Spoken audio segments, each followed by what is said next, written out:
Happy holidays to you guys. What's up? What's kind of your thoughts on the guys you brought in so far? We feel really good about our class. We just have would have, after this is over, just a couple for January and then maybe grad transfers. But feel really good about what we brought in. We obviously had some defensive holes that you have to fill. You lost 4 inside linebackers, 3 outside linebackers. So we feel like we've replaced that group that left. Brought in 2 really good DBs that are both corners. So I think we wanted to bring in corners. Sometimes your corners can move to safety. Safeties don't move to corners. We got a quarterback, got 2 wide receivers. Only losing 1 offensive lineman, but we brought in 2. So that I think we got to bolster those numbers. Those numbers were down before we got here.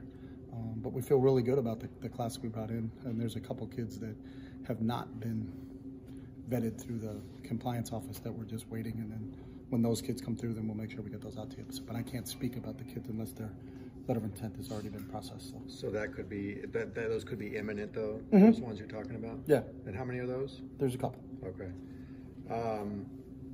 You talked about filling needs positionally. Linebacker was a big hole. Big Can you hole. talk about big hole. That a little bit more in depth maybe and what's out there? I think we got some various guys that, the 2 kids from Georgia that can play both inside and outside. What spots they end up at. Caleb will be able to, be an inside linebacker transfer from Texas that we think is an older kid that will maybe be able to hopefully step in earlier. We've got a few early enrollees that we're excited because, the signing date's today, but January 6th they'll be here. So there's about 6 or 7 kids that will be here on January 6th that will be able to go through the first part of spring, and then we anticipate either 1 or 2 more kids coming in for April for the spring term to finish out and get the last part of spring practice in. So, in some of those gaps, especially at linebacker, some of those early enrollees, I think they'll be able to, through the spring, hopefully be able to contribute a little bit earlier, just because they're not going to be summer enrollees that just get here at preseason camp and then we got to go play a game. So we feel good about the size we got in this class at the linebacker spot, and feel really good about their athleticism. And now it's just a matter of let's get out, let's get them on the field and then kind of find out what they can do. But a lot of them are interchangeable. They can play both inside and outside work. Just what is the best spot for them until we can actually get our hands on them, so to speak, and get them out in the practice field. We're not sure exactly where they'll fit scheme-wise, but the fact that there is some flexibility is a real bonus. When you bring in guys, do you have in your mind maybe who you anticipate being able to potentially contribute right off the bat? Or No, that's the beauty of it, is that you do have time. You're going to have 15 spring practices. You're also going to have the whole preseason to kind of get that part down. And there's usually 1 kid that surprises you that, hey, I didn't think he was going to be ready. And sometimes I've been places where you think, hey, this kid is the guy, and then he actually gets passed on by. So the cool part about it is that you don't have to make a depth chart until we're getting ready to play that first week. But the fact that we'll have probably 7 or 8 early enrollees, I think it's really going to help us. What did you like about Parker McQuarrie? You were way out ahead of the curve on that one. I don't think we were ahead of the curve. I mean, when we got to him, he probably had 15 or 20 offers by the time we offered the kid. So, he had Michigan, Minnesota, Wisconsin, a ton of offers. I mean, he was a double-digit offer kid when we offered the kid. So, I don't think anybody's ahead of any curve when it comes to recruiting nowadays. Kids are offering 7th and 8th graders. So, to be ahead of the curve, we had to get him in elementary school. So we did not get him in elementary school. We actually got him during his junior year. So, know people that had coached against him, know the family. He's got an older brother that plays tight end and defensive end at Boston College. So it's he's got an athletic family. Dad was a really good player, so knew of him. Coach Bible got an opportunity to go out and see him. Coach Fry got an opportunity to go out and see him. And then the people that had seen him through the camp tours and things like that, had spoke very highly of him. Know his high school coach very well and know the league that he played in. So very smart, very intelligent, a real physical specimen. He's 6'6". He's 220 pounds, and he probably really hasn't touched a weight. I think he's going to be a really big Ben Roethlisberger type body on him. So we're excited about what he can do and how he throws the football. So like everybody, he's not early, but we do have our whole slew of quarterbacks is coming back. So it's not like we have a huge glaring gap. The linebacker gap, as Ben mentioned earlier, that's a huge gap for us that we have to really make up with some young kids. But we feel Parker can come in here and really develop as a quarterback. We're excited. He's got a huge upside. What about Damian Sellers, the linebacker just committed a few hours ago? Yeah, and we had known about that for a while. But again, that's the cool part of this day, is they get to have the day for themselves, and we were really excited. I mean, you can go back to his the semifinal game for the Arizona State Championship. He had 5 sacks in that game. And obviously getting to the quarterback has got to be a priority for us, and something we really tried to earmark here in the recruiting process. He's one of those kids that will start out at outside linebacker and see how Damian fits in terms of what we're doing. But he certainly has a motor. He was a highly rated kid, and for a reason. He's one of the top edge rushers in the country, and we were really, really excited to get Damian to be a part of this class. Offensive line-wise, do you anticipate looking in the transfer portal to maybe fill some of that? You know what? I don't think you can look for a specific position when you look at that. It just we look at it every day. I think just like every other college coach in the country, and then can that kid come in and play? So there's no position that's ruled out, or no position that we have to take a guy. I don't think we're at a spot now going into year 3 where we need to take a guy at this spot. We're only graduating 1 senior offensive lineman.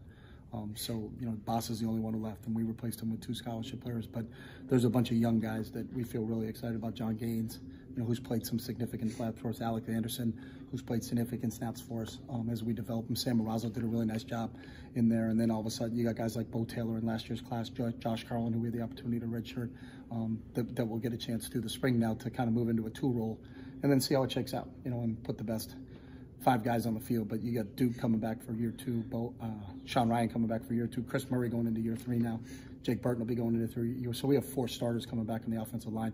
Who the 5th one is will really be kind of up in the air, but we've got some guys that have gotten some experience, as I said earlier, like John, like Alec, and like Sam, and they'll throw Bo Taylor in the mix, throw Josh Carlin in the mix, and then the two guys we signed. So it'll be really interesting as that thing shakes itself out. But to go back to your question, we're not targeting a specific position, but in this day and age and the way it works, you have to look at the transfer portal and see where it is. But, the first thing here, especially from a grad school standpoint, is can they get into grad school?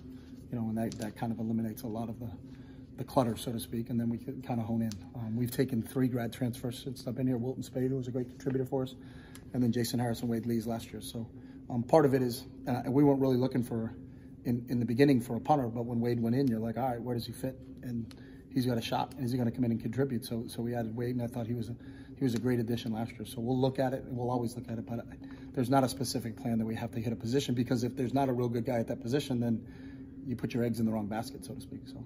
Justin Murphy also. And Murph, yeah. And Murph in the first year. Murph was a huge, especially in our first year, because we were so down offensive line. We walked in here to 8 scholarship offensive linemen, so Murph was a huge stopgap for us in that first year, and then unfortunately got hurt. But then Boss was coming back when Murph got hurt, so he got us through the first couple of games. So will we look at it? Yeah, we'll look at anybody at any position there, but there's always obviously criteria they got to hit to get into school here. So you didn't get any interior defensive linemen. Well, we didn't graduate any interior defensive linemen. So do you feel comfortable with what you have right now? Yeah, I think I'd love to take 5 interior defensive linemen, but we had a huge need at linebacker, and so we needed to address that because our numbers.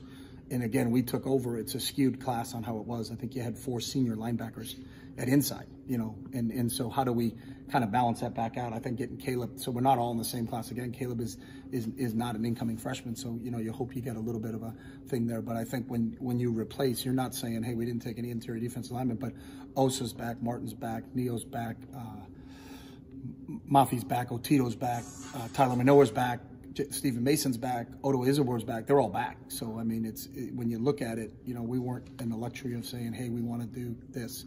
You probably want to take I'd always want to take a couple quarterbacks, but we'll have 6 quarterbacks on scholarship now. We really couldn't afford to take another quarterback, unless he was a great one. You know what I mean? So that's sometimes you look at the numbers and just say we're replacing what left, and that's really where we are right now. So, with some of the new guys that are coming in, especially on defensive end and outside linebacker, do you see moving them different positions, using them in different? We got to get them here and start to work with them. So they obviously have a skill set. That's why they were offered, and that's why they were signed.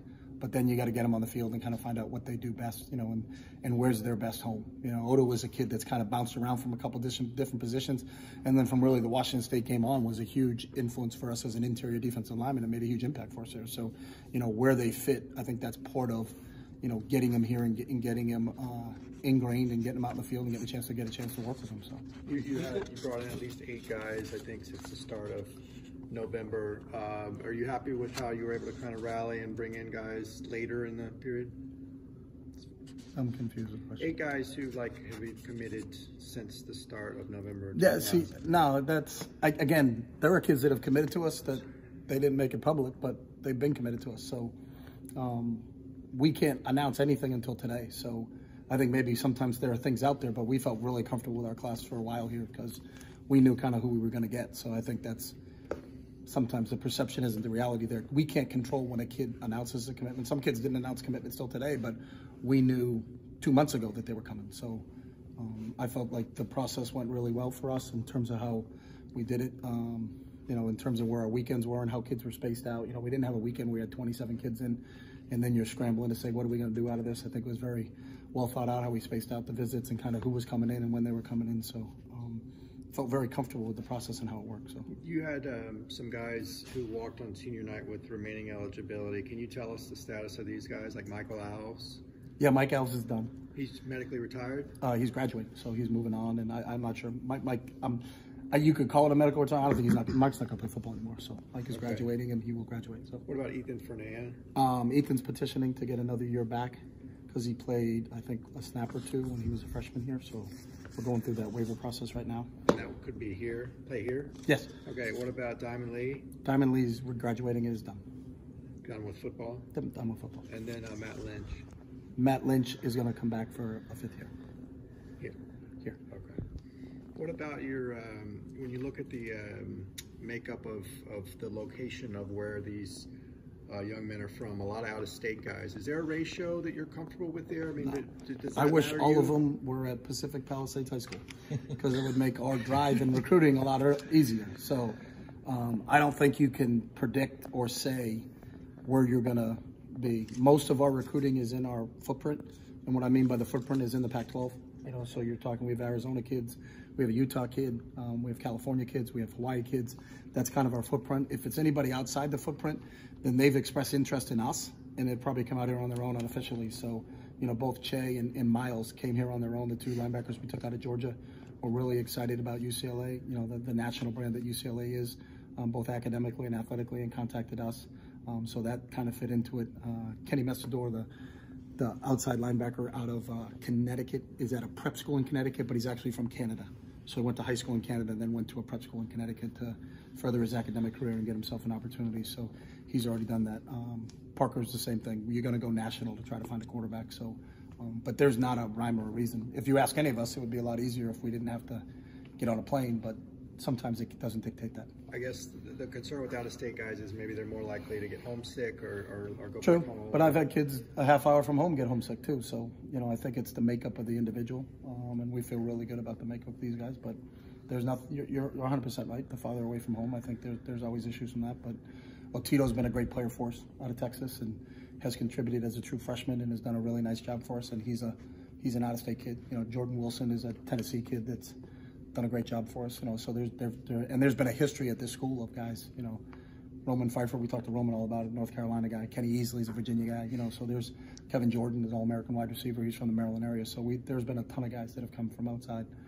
Troy Aikman's an Oklahoma guy, you know. So it's what it is, you know. And I don't think you can ever go out and say we're going to take this amount of kids from this state and this amount from this state. It's just because recruiting in its own right is an inexact science. So, you know, you don't know just because you offer a kid doesn't mean you're going to get a kid. So I guess the flip side of that is that there's been a lot of talk about the top California kids going out of state. Do you feel like?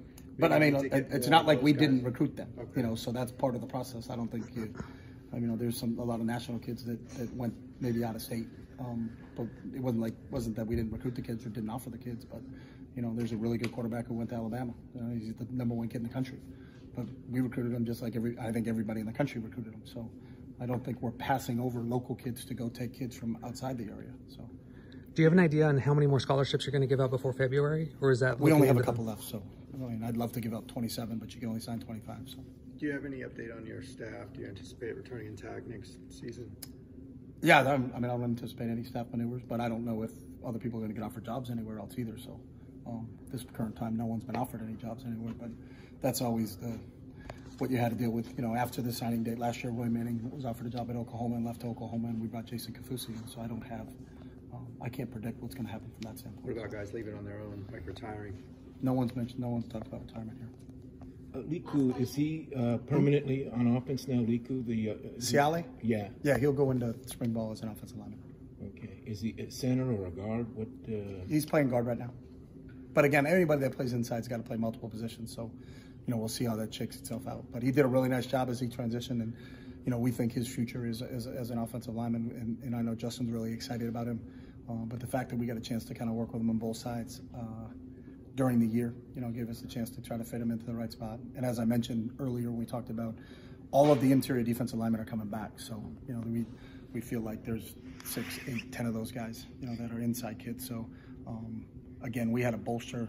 The numbers in the offensive line were down when we first got here, so trying to build that back up to what's a workable number. We'd like to be around 14 scholarship kids over there, so we're getting close to that number right now. Who do you have competing at center to take Boss's spot? Everybody, so it'll be wide open. You know, that's the one spot in the offensive line that's wide open, and you know, we'll try a multiple of guys in there. You know, Chris has done it. Chris actually played against Cincinnati as a freshman, but John Gaines has taken a lot of snaps in there. Sam Marazzo took snaps this year added, so you know, Duke Clemens has the potential to be a center. Ciali has the potential to be a center. So who's the best? I think that's what we're always trying to, when we're going into that first game, who's the best combination of the best 5 linemen, and they'll play. And then we always try to play 8, you know, a backup center, a backup guard, and a backup tackle. So really what we're always striving for, who's the best 8, but who that is, I don't know. But I know all of them will get an opportunity to show us what they can do, and then we'll kind of see who fits into that mode. So. Thank you. Okay. All right. Thanks, guys.